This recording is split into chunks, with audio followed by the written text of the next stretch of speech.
people of Reddit. I need some advice and judgment. I, 49 am a single father of 3 children. My wife passed away of cancer when my oldest was 13. It was very difficult for me to raise them. I would work 12 16-hour shifts and would not be home most of the time. I was thankful that my kids were strong and independent. I would like to give a little background on myself. I grew up in an abusive household.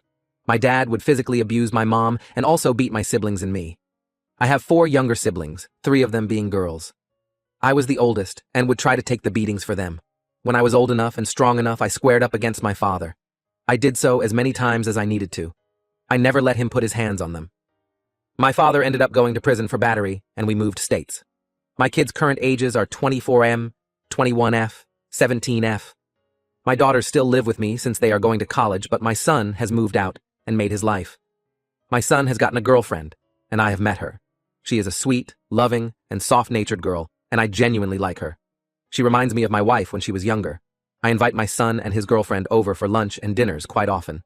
They have now been dating for 3 years, and she would sometimes come over and help my daughters out with college stuff or just come over to hang out with them.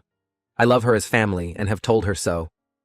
4 weeks ago, she came over, and when I opened the door, the first thing I saw was that she had a busted lip and a black eye, and her eye seemed to be dyed in blood. I immediately took her in and helped her. My daughters were also alarmed when they saw her, and when we asked her what happened, she told us that my son was the one who did it to her. I cried at hearing that, and I hugged her and begged her for my forgiveness. She told us all about it and apologized for not telling us sooner. This wasn't the first time he had hit her. I've asked her if she has told her parents or the cops, and she said that we were the first people she felt like going to. I cried. I reassured her that she was safe there and not to worry. I asked my daughters to clean up a spare bedroom for her, as she would be staying. I cannot describe how I was feeling, but you guys can imagine it. I spent hours just staring at the black TV screen, looking at my reflection. A few days after she came to us, I invited my son over for dinner. I had her consent and knowledge to do so first. My son came over, and I instructed my daughters to keep her in their rooms and to pretend they weren't there. When my son knocked on my door and I saw him again, I felt sick and my blood boiled, but I kept my composure and we sat down to eat. I kept looking at his hands and knuckles, and there were faint scrapes and marks. I asked my son basic questions trying to seem normal and nice, but the whole time I didn't see him as my son anymore. I saw him as my father, and I didn't like that feeling. He acted normal until I asked him how everything was with his girlfriend, and he choked on his food for a moment and told me, "Everything is fine, she's just busy with work and I haven't seen her in a while." I just nodded and said, "Oh, that's nice. Glad she's doing okay." We finished eating, and I washed the dishes. I stood right next to him and asked why he was beating his girlfriend. I said, "I think it's about time you stop bullshitting me about your girlfriend." He asked me what I was talking about, and I told him to stand up and put his hands up. I knew everything, and I was going to show him what it's like to be the weaker person. Before he could say another word, I swung at him, told him that this was the real deal. I did not hold back. I was going to teach my son what it feels like to get beat since he thought it was okay. I told him to keep his hands up and to defend himself. We fought, but I, of course, was going to be the last one standing. I asked him how it felt to be weak, to be on the other end of it. He told me to stop, but I asked him if he stopped when she begged him to. I didn't stop beating him until his girlfriend came downstairs and screamed at me to stop. He looked horrified at seeing her. I told him that he was lucky she didn't tell her dad, because her dad would have made him bury his own grave. He was lucky no one told the cops, because people in jail or prison aren't fond of men who beat women. That he was lucky I was not putting him down like the animal he is. I told him how disgusting I felt being the father of a man who beats his girlfriend, that he was no longer part of this family and to get the fuck out of my house, that he was a disappointment to everyone in this house. Seeing how I left him reminded me of how she came to me. I tossed him some napkins and told him to clean himself up on the way to whatever shithole he came from. I cried once he limped out of the front door. I told his girlfriend that moving forward was her choice, and I would support her. If she chose to stay here, she was more than welcome to. But if she chose to continue her relationship with him, then I would be doing random welfare checks. I told her how sorry I was that something so horrible happened to her, and that it was my fault. It has been a few weeks since the fight. I didn't realize I had a broken nose, but that is okay. She chose to end the relationship with him, and she has been staying with us. I feel like shit. I keep seeing the red stains on the couch and carpet, and I keep asking myself if I did the right thing, if there were other options. I no longer had a son, and that hurt me. I do not know if I did the right thing.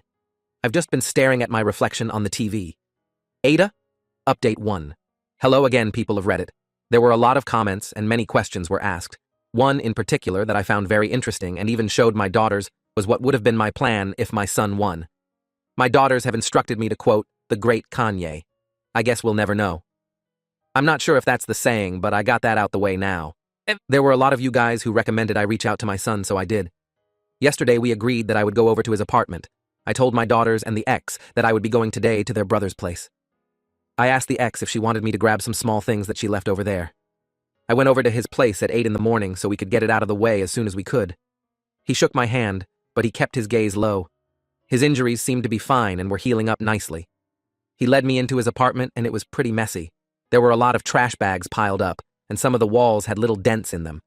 I mentioned this because I mentioned that I saw scrape marks on his hands earlier. We made small talk first, and then I brought up the idea of attending therapy, but he shot me down.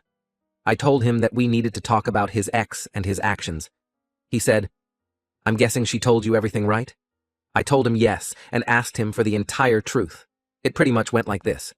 He lost his job 8 months ago after a huge layoff and was struggling with the bills, so his ex had to cover for him. He felt like a loser compared to her because of it. He couldn't find a job, and when she asked him about it, he snapped at her for trying to help him. That's pretty much how it started. After that, he just found it easy to smack her every time he felt less than her or if she made him look bad. I asked him a lot of questions, some vague, some detailed, but for the most part, it confirmed every story his ex had told us. So she wasn't lying to us. I told him that I was sorry I didn't hear him out at first, but that it was probably for the better that I didn't know the pathetic reasons he had for doing what he did.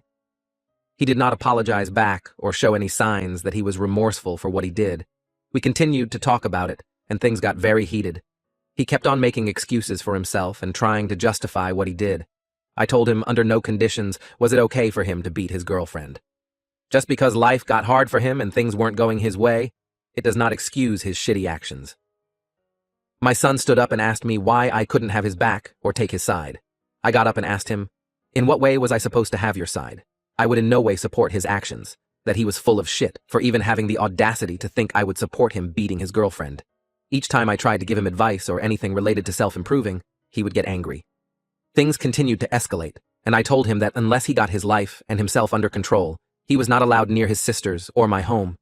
He continued to say that even now, I only cared for his ex, and not him. I told him to not play the poor victim and that he made his bed, and now he has to lay in it. He cannot continue to blame others for his actions, much less think it was okay to do what he did. He was no longer a child, but a grown man who made his choices. That every choice had its consequences. I asked him for his ex's things, and he told me that he broke them and showed me where they were. They were indeed smashed into pieces. I told him again how ashamed I was of him for being like this, and told him that he needed to get help, that he needed to take control of his life again and needed to change. If he continued to act and do things like this, he will end up in jail or dead. That he had to pull himself together for his sake. He told me to go fuck myself, and so I did. I picked up his ex's broken things and put them in a bag before I left. Aida? Update 2. Since then, my son has been texting me nasty things, and my daughters have also told me that he has been asking them where his ex is, claiming he wants to see her.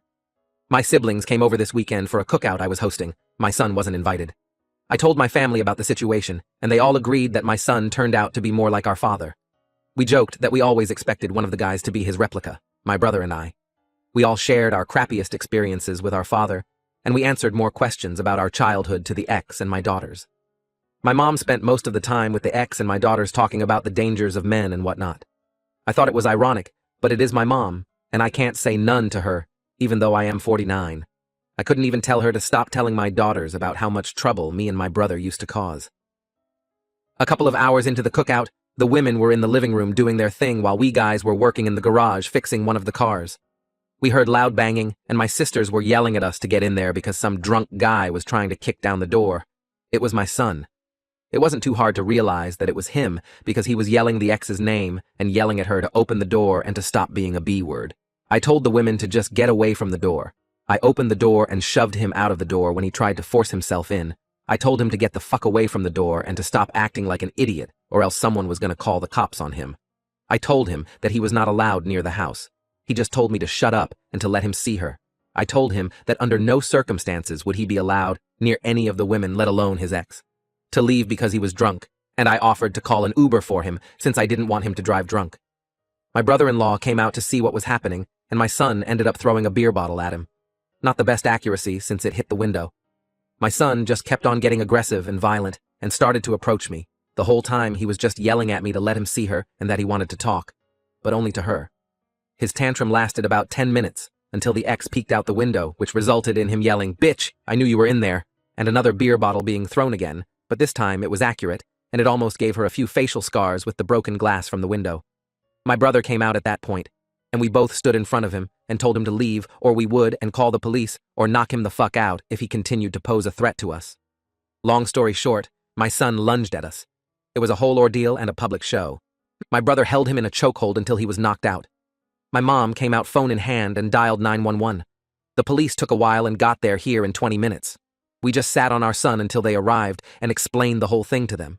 Everyone gave their statements, and I gave the police the Ring camera video as further proof. My son was put in cuffs and taken away. Thank you to everyone who suggested cameras. The ex is okay, and so is everyone else. The women, except my mom, were shaken up. We went back inside and cleaned everything else up, and it was awkward, but we moved on from the incident. My mom was mad that I even allowed him to throw the second bottle. My brother and I went outside and talked about my son and our father. He asked me if maybe I should have let my son see her or at least let him say his piece to her. It was a stupid question, and he knew that. But it got me thinking. What if he wanted to apologize? What if he was there to reconcile, but I again escalated it?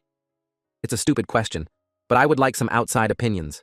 I have not visited my son yet, even though it has been 2 days since I saw him get put inside a cop car. Aida. Update 3. Hello, everyone. As everyone knows, my son got arrested for the scene he caused a couple of days ago. My mother stayed with me and my family while everyone else left to go home. I have fixed both windows that my son broke and have made sure to fix the door because he sort of damaged the hinges. It has been a rough few days, and it has been hard on me. My daughters have visited their brother in jail for me, and they have told me that he looks like a total mess. The ex has told me that she would like to go see how he is doing, and I agreed to it. Yesterday we went to visit him and he did look terrible. I let his ex talk to him first for a few minutes while I talked to the officers in charge of his case. He was being charged trespassing, drunk and disorderly, battery, damage to property, possession of illegal narcotics, and a few other charges. It was not fun hearing that your son was going to be locked up for a while. As I waited for the ex to finish talking, I thought a lot about what I would say to him, or if I should say anything at all, if I should even show myself to him. It was just very conflicting. When the ex came out, she looked very sad and heartbroken. I didn't ask what they spoke about. I walked in, and he looked very angry to see me. I sat down and asked him how he was doing. We had a basic conversation, but it was going nowhere. I told him that I never wanted to see him locked up or be in this situation. I tried to explain how hurt I was, but he just asked me if I was going to get him out because it was bullshit and I don't deserve to be in here. I tried to be patient and let him talk, but all he was saying was arrogant, ignorant, and stupid. I explained to him that I was only here to see him one last time and that I wasn't going to lift a finger to help him. He got angry and started cussing at me. I told him that he chose this and that his actions had consequences. He started to blame me for his arrest, and I snapped at him. I told him that he could not live his pathetic life blaming his actions and choices on others, and that he needed to stop being a pathetic POS. Even after I gave him a reality check and tried to show him humility, even after I tried to offer him help and support, he chose to continue being a terrible person. It got quiet after I snapped at him, and he apologized to me. He told me that he was sorry for what he did, but I told him that it was too late for him to apologize. He started to tear up, but I told him to stop with the poor victim play. He got angry at me and told me the same thing he told me the other time, that I never chose his side and that it was my fault. I told him that his grandpa was the same way, always blaming others for his shit and taking out his feelings and failures on the people he loves. I told him the same thing I told my father when he got locked away, that he was just a filthy animal who deserved to be locked up. Everyone in the family will forget that he exists and move on and be happy without him. I will probably retire. His sisters will move out and on with their lives and have their own families. His ex will move on from the horrible experience that he was. The world will continue to spin while he is here locked up. Everyone will move on with their lives. He just sat there quietly, with tears running down his face. I felt terrible seeing him like that, but it is what it is. The last thing I told him was that he was officially disowned and that I would be getting a restraining order, that he was no longer my son and to forget about me and his family. He told me that I can go fuck myself before I left. When we got home, I just went straight to the garage and continued to work on my car. I didn't want to speak to anyone. I'm guessing the pressure of the situation finally got to me. Now I'm just typing this as a sort of distraction. I will go to his hearing. I do not know how to feel. I know what I said to him was shitty, and it makes me sad to think that those might be the last words he will ever hear from me. I'm guessing that is what I wanted to ask AITA. Update 4. Hello everyone. I would like to apologize first for not responding to everyone's comments and to some people's DMs. I've been pretty busy with life and a lot has happened. Thank you to everyone who has shown support and have commented very nice things. I would like to start off by saying that my daughters are doing excellent, a bit sad after the court hearing, but they are handling it well. I spoke with the ex's family about what had happened and have made peace with them. I think they like me? Not sure.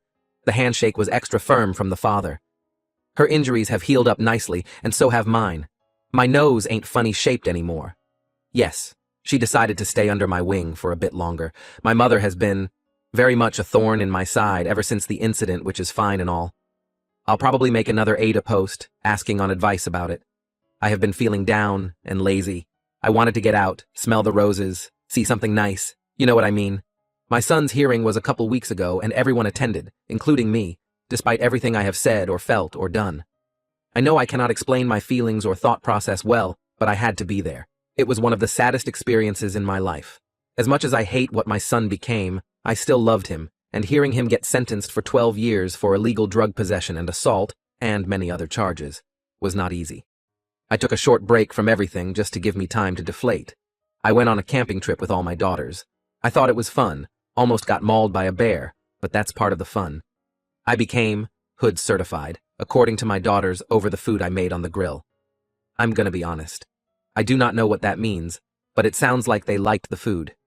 I have many regrets about how I handled the whole situation now that time has passed and the fog in my head was cleared. I did so many things wrong and did so many unnecessary things, said shit that no father should ever tell his son. I make no excuses for my actions. I fucked up and I will live with my choices. I hope and pray that in the future I will be a better man, and so will my son. I want to forgive him. I want him to forgive me. I want his sisters to forgive him. I just want my whole family back. But like everything, life is unpredictable, but I stay optimistic. A lot of people shot me personal DMs, and I have read all of them. For those who I haven't replied to, sorry, I got very shy from how nice you guys were. My daughters have been skimming the topic of me dating again. I thought it was sweet, but I already had and loved a woman. No one can replace her. I miss her. She probably would have smacked the shit out of me and told me off. Man, I fucking miss you, LZ. Life has been tough without you, but I've managed to raise a good, strong family. You have lovely and strong daughters. They are doing well and are making their own path in life. Wish you were here to see it.